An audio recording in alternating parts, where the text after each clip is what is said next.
Процесот на евроинтеграција е жив. Со тргање на билатерализацијата може да се најде начин да се движиме напред, вели министерот за европски прашања Орхан Муртезани.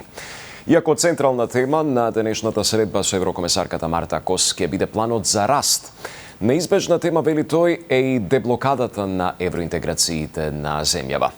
Пред владата е Јован Ѓорговски, во живо го имаме во вестите, па да чуеме, Јован, каква е агендата на еврокомесарката Кос за денеска? Борче, еврокомесарката за проширување Марта Кос, која денеска и утре е во посета на земјава за лидерскиот состанок ЕУ Западен Балкан за планот за раст. Агендата започува токму тука во македонската влада, каде за неполн час ќе има средба со премиерот Христијан Мицкоски.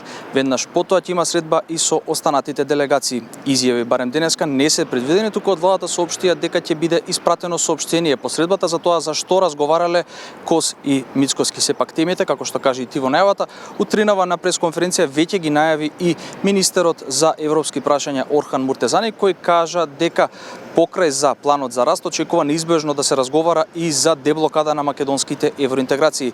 Прашам пак за тоа какви пораки очекува Кос да пренесе на средбите тука во Скопје. Муртезани кажа дека не може да одговори на хипотетички прашања, но дека се што е во духот на диалогот и се што носи предвидливост на патот на македонските евроинтеграции е добро дојдено.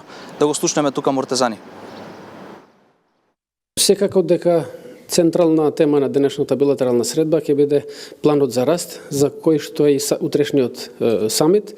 Меѓутоа, во секој состанок со високите представници од Брисел, секако дека разговараме и за изнаоѓање на можности, при тоа зачувување на нашите позиции, а и обезбедување на процесот до крај. Така да очекуваме дека и таа тема ќе се отвори денес на билатералната средба. Све што води во насока на диалог, кој што ќе значи предвидливост на процесот на преговори, за нас е добродојдено. И премиерот лично, и владата во неколку наврати сме изразиле подготвеност да го почнеме тој процес на диалог кој што ќе води до откочување на процесот.